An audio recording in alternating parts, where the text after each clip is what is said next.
제 아들의 결혼식 일주일 전, 저는 우연히 가족들이 저를 약 15명의 아이들을 돌보는 보모로 쓸 계획을 세우고 있다는 얘기를 듣게 되었습니다. 저는 마음을 바꾸기로 했습니다. 결혼식 당일 아들이 다급하게 전화를 걸어와서 어머니 어디 계세요? 라고 물었을 때 저는 그저 웃으며 제가 준비하겠다던 한식 뷔페도 함께 기다리지 말라고 했습니다. 제 이름은 김순자입니다. 저는 72살이고 제 나이에 가족에게 이렇게 큰 교훈을 주어야 한다고는 상상도 못했습니다. 몇 달 동안 저는 아들, 민수의 완벽한 결혼식을 위해 준비해 왔습니다. 돈을 아껴주고 싶어서 제가 직접 한식 뷔페를 준비하겠다고 했습니다. 갈비찜, 잡채, 전, 김치, 떡, 그리고 수십 가지 반찬들까지 제 손으로 정성껏 만들 계획이었죠. 재료비만 300만 원은 들겠지만 제 마음과 사랑을 담아 하려 했습니다. 저는 또한 예식장 장식을 도와주고 전통 혼례 분위기를 살릴 수 있는 꽃꽂이와 장식품까지 준비했습니다. 그것이 제가 할 수 있는 최고의 선물이었고 아들이 사랑을 다시 찾았다는 사실이 제겐 너무 기뻤기 때문입니다. 새 며느리 수진이는 늘 공손했고 저를 어머님이라 부르며 예의 바르게 대해주었습니다. 처음 만났을 때부터 예쁜 미소로 제게 인사를 하고 집에 올 때마다 과일이나 떡을 사오며 제가 설거지 도와드릴게요. 음식이 정말 맛있어요. 라고 말했죠. 저는 마음 깊이 그녀를 친딸처럼 여기며 2년 동안 정성껏 대해주었습니다. 그런데 어느 날 오후 저는 부엌에서 장보기 리스트를 정리하다가 베란다에서 들려오는 대화를 우연히 듣게 되었습니다. 민수는 회사 전화를 하고 있었고 수진이는 고향에서 올라온 동생과 얘기를 나누고 있었습니다. 저는 처음엔 신경 쓰지 않았습니다. 갈비를 몇 근 사야 하는지 계산하느라 정신이 없었으니까요. 하지만 제 이름이 들리자 저는 귀를 기울였습니다. 다 괜찮아 언니. 결혼식 날 애들은 시어머니가 다 봐주실 거야. 15명이나 되지만 어머님은 애들 보는데 익숙하시니까 걱정 없어. 그럼 어른들은 맘 편히 즐길 수 있지. 수진이가 달콤한 목소리로 말했습니다. 동생은 크게 웃으며 대답했습니다. 완전 꿀이다. 어머니가 애들 다 챙겨주시면 우리는 춤추고 술 마시면서 마음껏 놀 수 있잖아. 사진에도 애들이 안 끼어들고. 순간 제 가슴은 철렁 내려앉았습니다. 저는 며느리의 그 달콤한 목소리 뒤에 숨어있는 냉랭한 속마음을 처음으로 들었으니까요.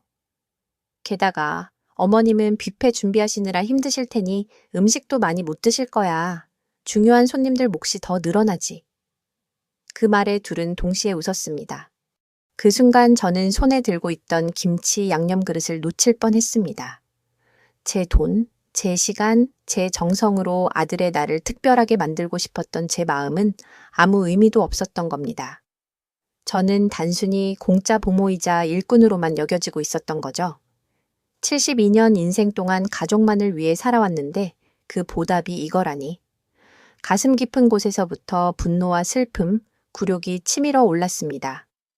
그동안 저는 수진이를 딸처럼 여기며 명절마다 한복을 차려입고 함께 송편을 빚었고 제 비밀 된장찌개 레시피도 가르쳐줬습니다. 그런데 그 모든 진심이 그저 이용당한 것뿐이었다니. 저는 조용히 창문에서 물러서며 결심했습니다. 이번엔 절대 그냥 넘어가지 않겠다고. 제 이름을 공짜 일꾼이 아니라 어머니로 다시 기억하게 해주리라. 저는 다리가 후들거리며 방으로 올라갔습니다. 남편과 30년 동안 함께 누웠던 침대 가장자리에 앉자 눈물이 차올랐습니다. 남편은 몇 년 전 암으로 세상을 떠났고 그 후 저는 오직 가족만 바라보며 살아왔습니다. 머리맡에 놓인 사진들을 바라보았습니다. 아들 민수가 대학 졸업하던 날 초등학교 운동회에서 태권도 시범을 보이던 모습, 어린 시절 부산 해운대에서 함께 놀던 여름휴가 사진들. 저는 제 인생을 가장 좋은 어머니로 살기 위해 바쳤습니다.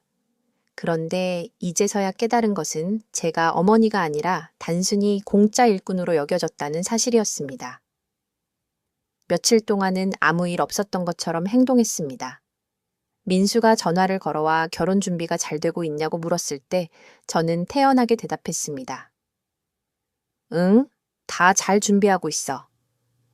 뷔페는 아주 맛있을 거야. 수진이가 집에 와서 어머님, 너무 신경 쓰지 마세요.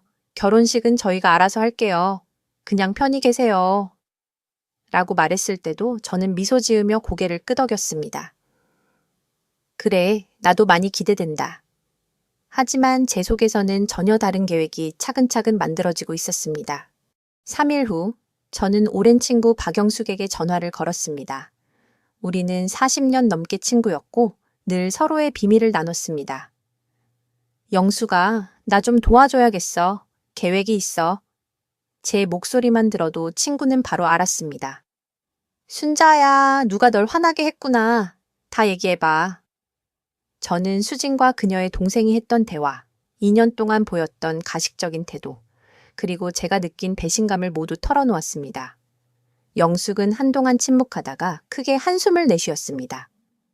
세상에 그런 뱀이 어디 있니? 네가 몇 달 동안 땀 흘려 준비한 걸 이렇게 무시하다니. 절대 가만히 좀 있을 수 없지. 저는 차분히 계획을 설명했고 영숙은 금세 흥분해서 손뼉을 치며 말했습니다. 너 천재다, 순자야. 그 버릇없는 며느리 이번엔 제대로 당하겠네. 내가 옆에서 꼭 도와줄게. 그 주 목요일 아침, 저는 결심을 실행에 옮겼습니다. 우선 제가 예약해 두었던 한정식 케이터링 업체에 전화를 걸었습니다. 안녕하세요. 김순자인데요. 이번 토요일 예식 예약을 취소하려고 합니다. 네, 갑작스럽게 사정이 생겨서요. 몇 군데는 위약금을 요구했지만 저는 소액만 내고 모두 취소했습니다. 꽃집에도 전화를 걸어 예식장 장식용 꽃꽂이와 화병을 취소했습니다. 필요 없게 됐습니다. 다른 날짜도 아니고 그냥 사용하지 않을 겁니다. 결혼식 전날 밤 저는 작은 여행 가방을 챙겼습니다. 옷 몇 벌, 약, 좋아하는 책, 그리고 오래 간직한 작은 기념품 몇 개를 넣었습니다. 민수가 전화를 걸어 엄마 준비 다 됐어요? 제가 도와드릴까요? 라고 물었을 때 저는 침착하게 대답했습니다. 걱정 말아라. 다 완벽하게 준비했어. 내일은 정말 특별한 날이 될 거야. 민수는 감격한 목소리로 엄마 정말 감사해요. 수진이랑 저 평생 잊지 못할 거예요. 라고 했습니다. 그날 밤 저는 거의 잠을 이루지 못했지만 불안해서가 아니라 제 존엄을 되찾을 순간이 다가온다는 설렘 때문이었습니다. 토요일 새벽 5시, 저는 누구보다 먼저 일어났습니다. 머리를 단정히 빗고 예식에 입으려던 옷 대신 제가 아끼던 연분 홍빛 한복을 꺼내 입었습니다. 수년 동안 특별한 날을 위해 보관해 두었던 한복이었습니다. 7시 정각 영숙이 집 앞에 도착했습니다. 그녀는 여행 가방 2개와 장난기 어린 미소를 가지고 있었습니다. 순자야, 오늘은 내 자유의 날이야. 준비됐어? 준비됐지. 사실 이 순간을 2년 동안 기다려왔던 것 같아. 우리가 향한 곳은 강원도 산속의 고급 온천 리조트였습니다. 맑은 호수를 내려다볼 수 있는 그곳에서 우리는 스파, 마사지, 한정식 코스 요리, 그리고 노천탕까지 즐길 예정이었습니다. 결혼식 뷔페를 위해 아껴둔 돈을 이제는 제 자신을 위해 쓰기로 한 겁니다. 떠나기 전 저는 부엌 식탁 위에 편지를 남겼습니다. 민수가 집에 와서 가장 먼저 앉는 자리에 두었습니다. 민수야, 네가 이 편지를 읽을 때쯤 나는 오랜만에 진짜 휴식을 즐기고 있을 거다. 몇 달 동안 너의 결혼식을 위해 준비해왔지만 네 아내와 네가 나를 단순한 아이 돌보미로만 생각했다는 걸 알게 됐다. 그래서 내가 약속했던 모든 것은 취소했다. 이제 네가 스스로 해결해야겠지. 엄마는 일요일 밤에 돌아올 거야. 사랑하지만 존엄은 스스로 지켜야 하니까. 엄마. 영숙이 짐을 채 싣는 동안 저는 마지막으로 부엌을 둘러보았습니다. 밤새 음식을 만들려고 준비해 두었던 주방, 꽃을 정리했던 거실, 그 모든 것이 사랑에서 비롯된 것이었지만 그 사랑은 의무로 오해받고 말았습니다. 순자야, 진짜 괜찮겠어? 한번 시작하면 되돌릴 수 없어. 영숙이 물었습니다. 내가 72살인데 지금도 내 자신을 지키지 못한다면 언제 지키겠니? 그 말과 함께 차는 천천히 리조트를 향해 달렸습니다. 창밖 풍경이 흘러가는 동안 우리는 지난 세월 함께 겪었던 수많은 이야기들을 나누며 웃었습니다. 우리 아이들 어릴 적에는 가장 큰 걱정이 밥 안 먹는 거였잖아. 그땐 참 단순했지. 내가 말하자 영숙이는 크게 웃었다. 맞아. 그때는 네가 정성껏 해준 게 사랑으로 받아들여졌지. 지금처럼 부려먹는 걸로 생각하지는 않았잖아. 우리는 오전 10시에 강원도 호숫가 온천 리조트에 도착했다. 사진으로만 보던 곳보다 훨씬 아름다웠다. 잘 가꿔진 정원, 잔잔한 호수 풍경, 고요한 공기가 단숨에 마음을 진정시켰다. 직원은 우리를 따뜻하게 맞으며 매실차를 내주었다. 어서 오세요. 객실은 준비되어 있고 1시간 뒤에 스파 프로그램이 시작됩니다. 특별한 기념일이신가요? 나는 진심 어린 미소를 지으며 대답했다. 네, 오늘은 제 독립을 기념하는 날이에요. 호수가 보이는 방에 짐을 풀고 앉으니 서울에선 어떤 일이 벌어지고 있을지 상상이 되었다. 결혼식은 오후 4시에 시작이었지만 한식 뷔페의 준비는 아침 일찍부터 시작됐어야 했다. 평소 같으면 민수가 오전 9시쯤 전화를 걸어 엄마, 음식 나르는 거 도와드릴까요? 했을 것이다. 11시 반, 막 아로마 마사지를 시작하려는데 휴대전화가 울렸다. 민수였다. 나는 그냥 두었다. 몇 분 뒤 또 다시 울렸다. 결국 전화를 꺼버렸다. 마사지사가 내 표정을 보며 물었다. 괜찮으세요? 어머님? 나는 평온하게 대답했다. 아주 좋아요. 계속해주세요. 3시간 동안 나는 오직 나 자신에게 집중했다. 온천수 돌마사지로 긴장이 풀리고 피부 관리로 얼굴이 환해졌다. 점심은 리조트 식당에서 코스 한정식을 즐겼다. 누군가가 나를 존중하며 차려주는 밥상이라니 그 자체로 감동이었다. 영수가 내가 이 모든 게 제일 좋은 이유가 뭔지 알아? 내가 잔을 들어올리며 물었다. 뭔데? 2년 만에 처음으로 내가 원하는 걸 원하는 순간에 하고 있다는 거야. 누군가 허락해야만 할 필요도 부탁을 들어줘야 할 필요도 없이. 영숙이는 잔을 들어 올리며 말했다. 그 말, 그리고 지금쯤 수진이 얼굴이 어떤지 상상하면서 건배하자. 오후 3시 나는 전화를 다시 켰다. 부재중 전화 17통, 문자 8통, 그리고 놀랍게도 수진에게서 온 전화가 3통. 민수가 그렇게 전화를 많이 한 건 아버지가 병원에 계실 때조차 없었던 일이었다. 문제는 점점 절박한 내용이 담겨 있었다. 엄마, 어디 계세요? 아침부터 계속 전화했어요. 엄마, 편지 봤어요. 제발 빨리 전화 주세요. 엄마, 결혼식 1시간 뒤에 시작이에요. 음식은 어디 있죠? 손님들이 이미 도착했어요. 엄마, 제발요. 뷔페가 문제예요. 수진이가 울고 있어요. 엄마, 화난 건 알지만 지금 애들 15명이 여기 있는데 부모들이 계속 누구 맡길 거냐고 물어봐요. 나는 천천히 숨을 고르고 민수에게 전화를 걸었다. 그는 첫 벨이 울리자마자 받았다. 엄마, 어디에요? 지금 난리가 났어요. 안녕 아들아. 나는 영숙이랑 함께 호수 보이는 숲에서 초콜릿 마사지를 받고 있단다. 결혼식은 잘 되고 있니? 엄마, 장난이에요? 손님들이 다 왔는데 음식이 없어요. 수진이는 울고 있고. 아들아, 내가 남긴 편지 안 읽었니?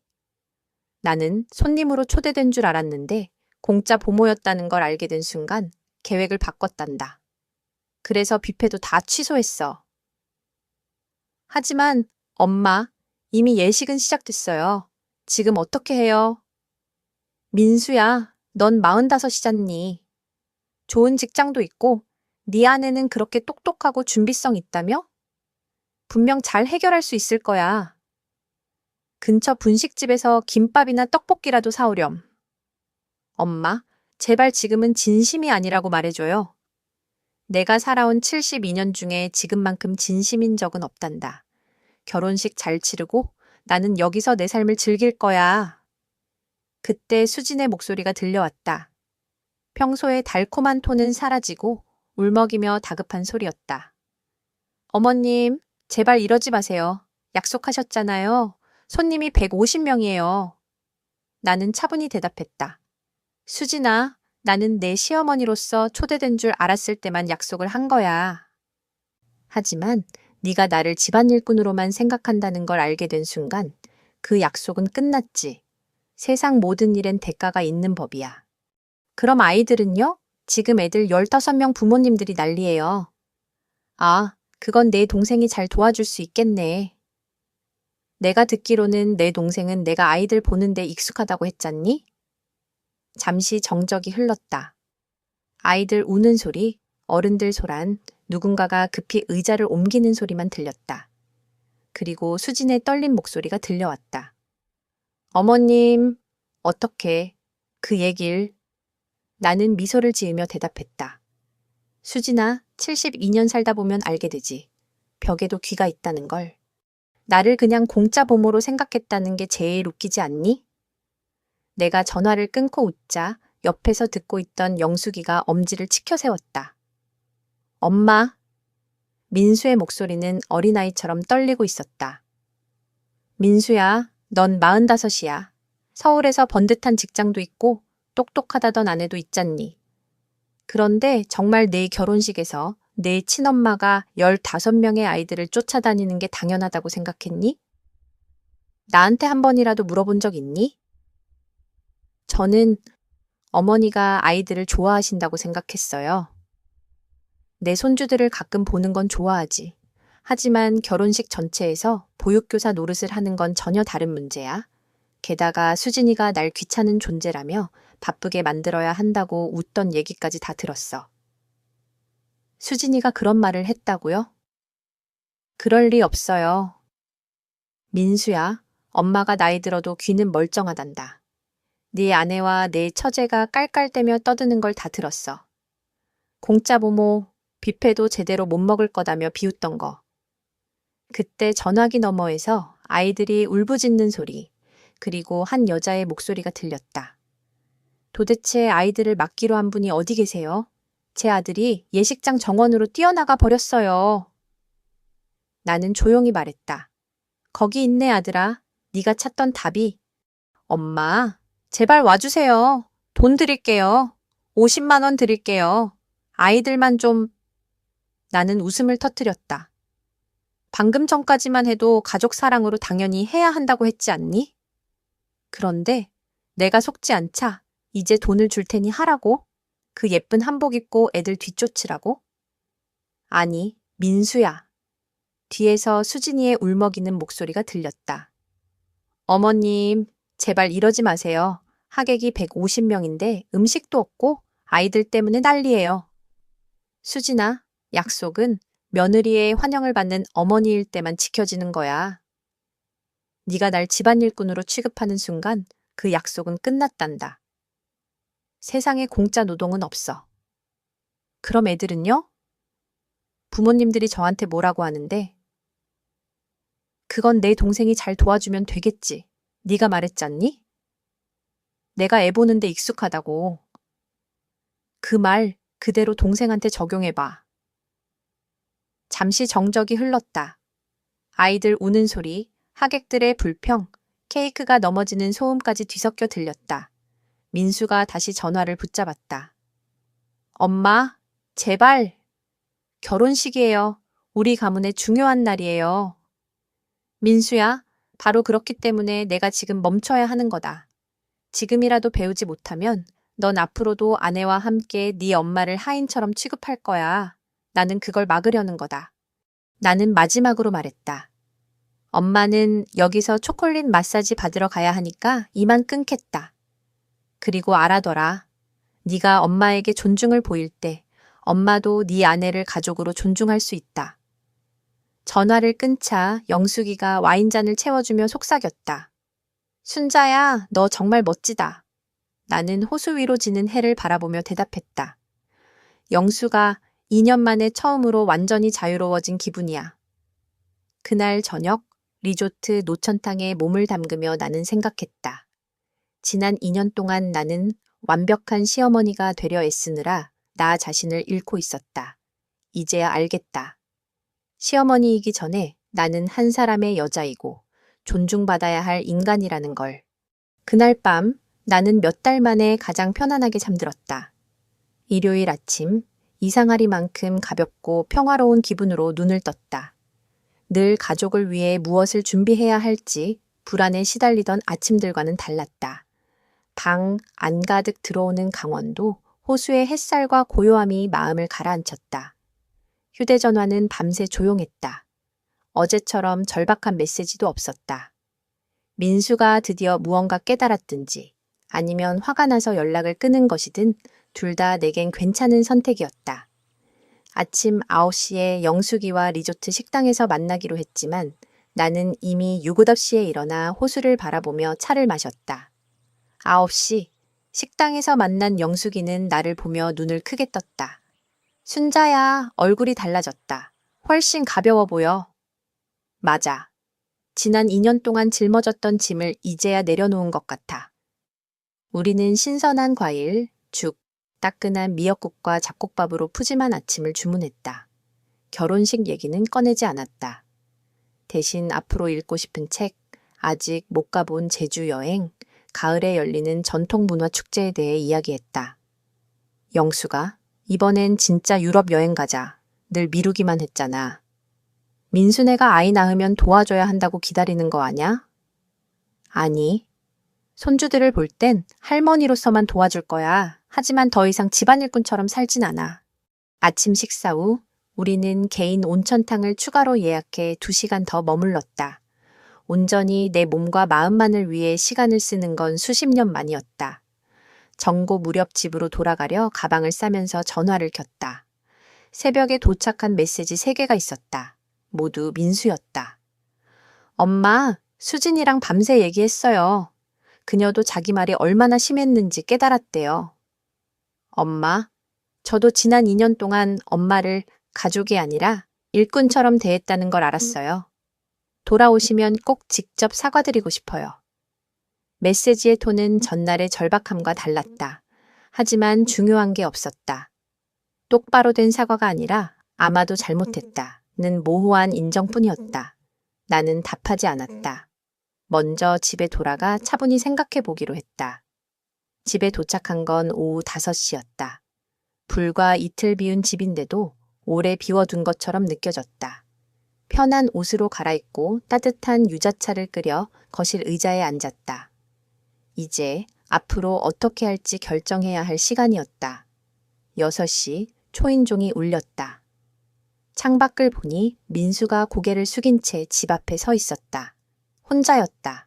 나는 깊게 숨을 들이쉬고 문을 열었다. 엄마. 그는 며칠째 잠을 못 잔 사람처럼 지쳐 보였다. 들어오너라. 우리는 거실에서 마주 앉았다. 한동안 침묵이 흐른 뒤 민수가 입을 열었다. 엄마, 정말 죄송합니다. 결혼식 끝나고 밤새 수진이랑 얘기했어요.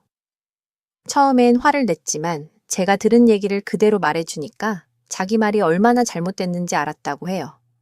저도 깨달았어요. 지난 2년 동안 엄마를 제 어머니가 아니라 집안일 다 해주는 사람처럼 대했다는 걸. 그래서 민수야, 네 마음은 어떤데? 부끄럽고 죄송해요. 아버지가 하늘에서 보시면 얼마나 한심해 하실까요?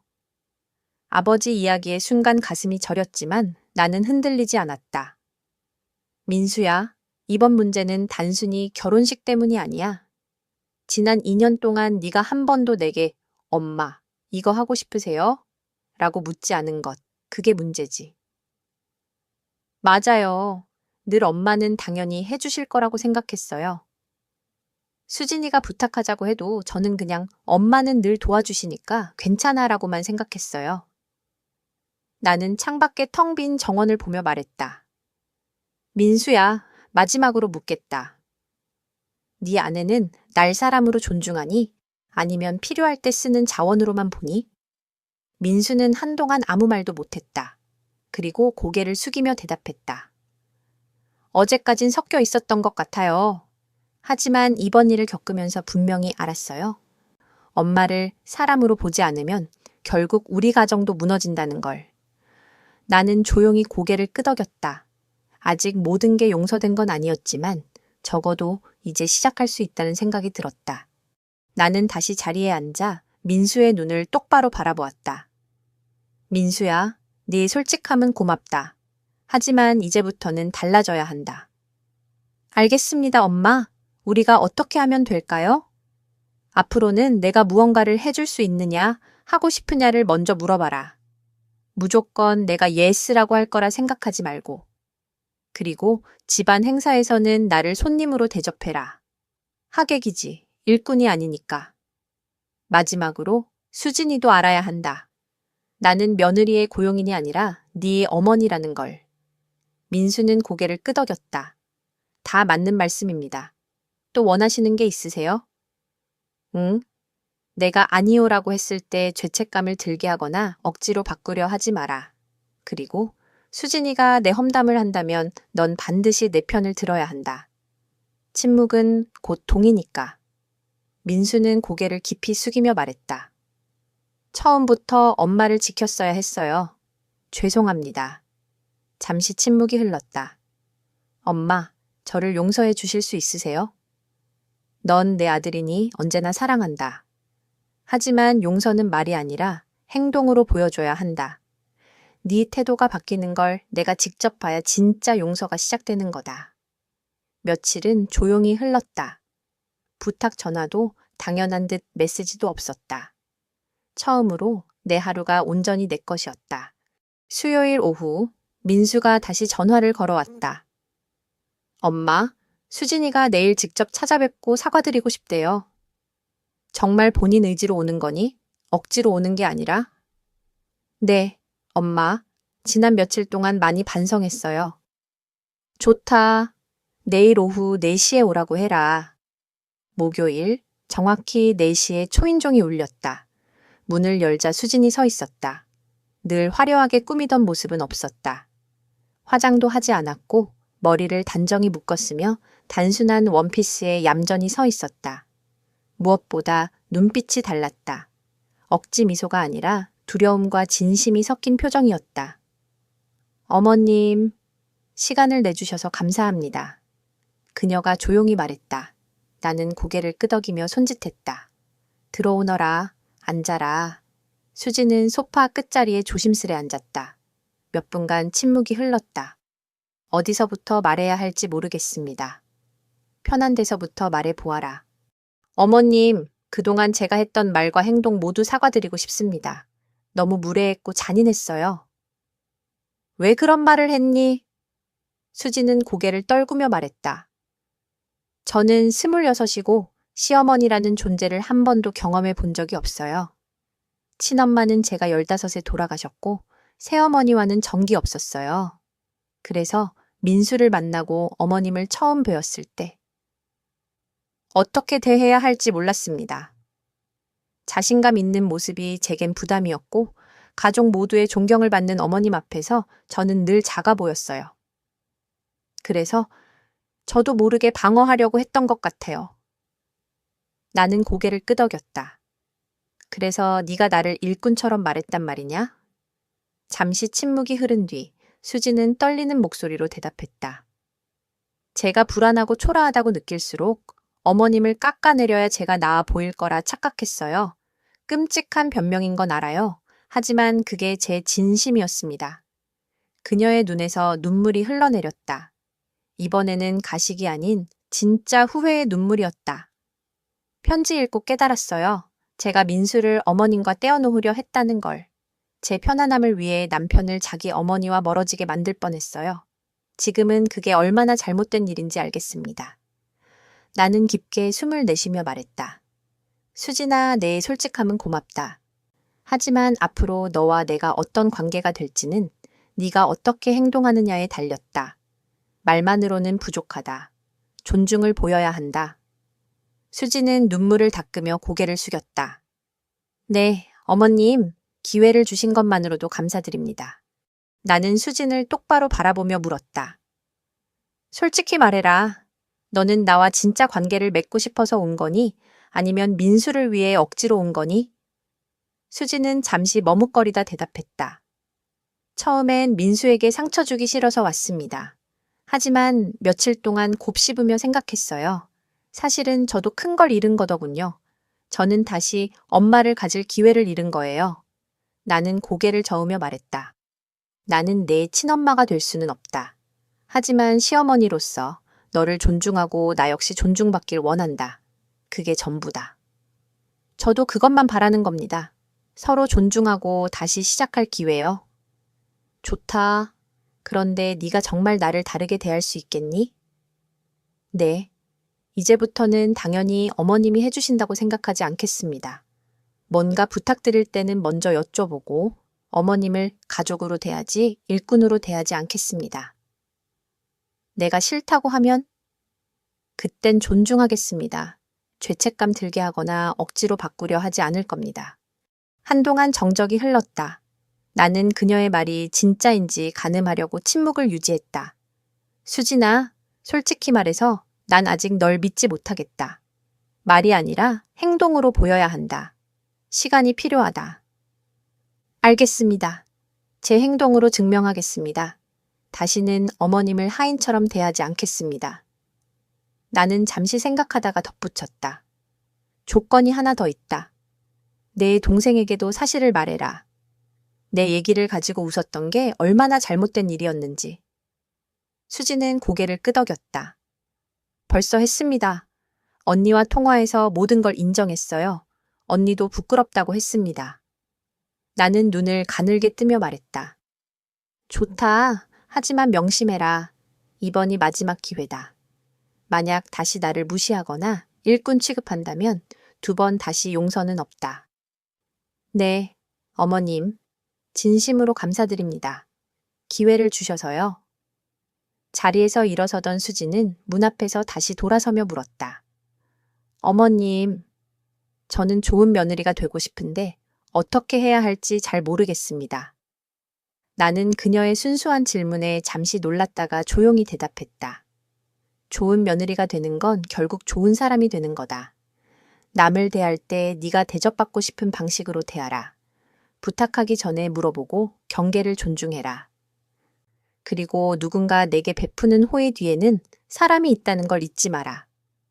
앞으로도 모르는 게 있으면 여쭤봐도 될까요? 진심으로 묻는 거라면 물론이다. 하지만 교묘히 부탁을 감추는 질문이라면 안 된다. 네, 어머님, 감사합니다. 수진이 떠난 뒤 나는 거실에 앉아 복잡한 감정을 느꼈다. 희망과 경계심이 동시에 자리 잡은 기묘한 평온함이었다. 그 후 2주 동안 민수와 수지는 단 한 번도 부탁, 전화를 하지 않았다. 집안일을 당연하게 떠넘기는 메시지도 없었다. 처음에는 그들이 화가 나서 무시하는 줄 알았지만 곧 깨달았다. 그것은 무시가 아니라 처음으로 내 경계를 존중한 것이었다. 2주째 금요일 저녁, 민수가 조심스러운 목소리로 전화를 걸었다. 엄마, 부탁 하나 드려도 될까요? 순간 가슴이 철렁했지만 나는 차분히 물었다. 말해보아라. 이번 주 토요일이 수진 생일인데 제가 깜짝 파티를 준비했어요. 음식은 이미 출장 뷔페 예약했고 장소도 잡았고 초대장도 다 보냈습니다. 그런데 장식은 엄마가 제일 잘하시니까 조금만 도와주실 수 있을까요? 당연히 비용은 드리겠습니다. 나는 잠시 말이 막혔다. 민수가 거의 모든 걸 스스로 준비한 것이 놀라웠다. 나에게 부탁한 건 오직 장식회에 관한 조언뿐이었다. 장식 정도야 선물로 해줄 수 있다. 하지만 네가 먼저 물어봐 준 게 더 고맙구나. 엄마, 정말 감사합니다. 혹시 힘드시면 말씀만 해주세요. 바로 다른 사람 쓰면 되니까요. 그 순간 나는 확신했다. 변화는 진짜였다. 토요일, 우리는 함께 마당을 금빛 풍선과 국화꽃으로 꾸몄다. 민수가 준비한 재료를 두고 나는 색상과 배치만 도왔다. 일하면서 우리는 웃으며 대화를 나눴다.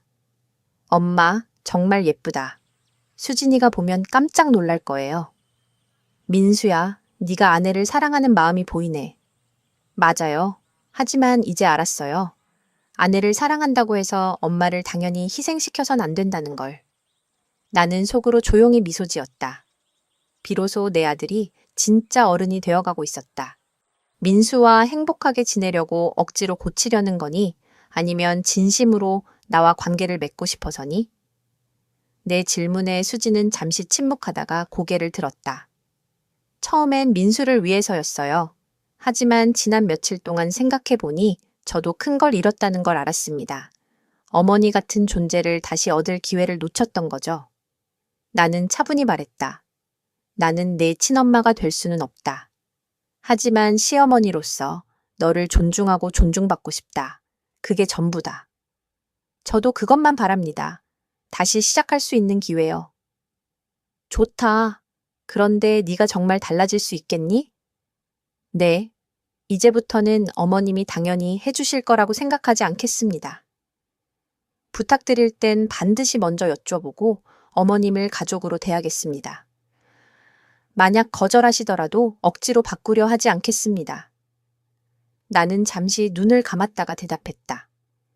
솔직히 말해 아직은 널 믿기 힘들다. 하지만 시간을 두고 내 행동을 보겠다. 이번이 마지막 기회다. 네, 어머님, 반드시 행동으로 보여드리겠습니다. 문 앞까지 갔다가 다시 돌아선 수지는 조심스레 물었다. 어머님, 저는 어떻게 하면 좋은 며느리가 될 수 있을까요? 나는 잠시 웃으며 대답했다. 좋은 며느리가 되는 건 결국 좋은 사람이 되는 거다. 남을 대할 때 네가 대접받고 싶은 방식으로 대하라. 부탁하기 전에 물어보고 경계를 존중하고 호의 뒤에는 늘 사람이 있다는 걸 잊지 마라. 그녀는 깊이 고개를 숙이며 말했다. 잊지 않겠습니다. 감사합니다, 어머님. 민수가 내게 전화를 걸었다. 엄마, 이번 주말이 수진 생일이라 제가 깜짝 파티를 준비했어요. 음식은 출장 한정식 예약했고 장소도 마련했어요. 엄마께선 장식만 조금 도와주실 수 있을까요? 물론 힘드시면 바로 다른 사람을 쓰겠습니다. 나는 놀랐다. 예전처럼 모든 걸 떠넘기지 않고 스스로 준비한 뒤 내게는 단 하나의 도움만 정중히 요청했기 때문이다. 장식 정도야 선물로 해줄 수 있다. 하지만 네가 먼저 물어봐 준 게 더 고맙구나. 토요일, 우리는 함께 마당을 국화꽃과 은은한 등불로 꾸몄다. 일하면서 웃고 대화하는 동안 나는 오랜만에 진짜 가족으로 함께 있다는 걸 느꼈다. 그날 저녁, 파티가 시작되자 수지는 한복을 곱게 차려입고 내 앞에 나와 정중히 허리를 숙였다. 어머님, 진심으로 감사드립니다. 그리고 죄송했습니다. 하객들 앞에서의 그 사과는 계산된 것이 아니었다. 수진의 눈빛은 진실했고 내 마음은 조용히 풀려갔다. 나는 속으로 생각했다. 이제야 비로소 나의 존엄과 가족의 사랑이 함께 설 자리를 찾았구나.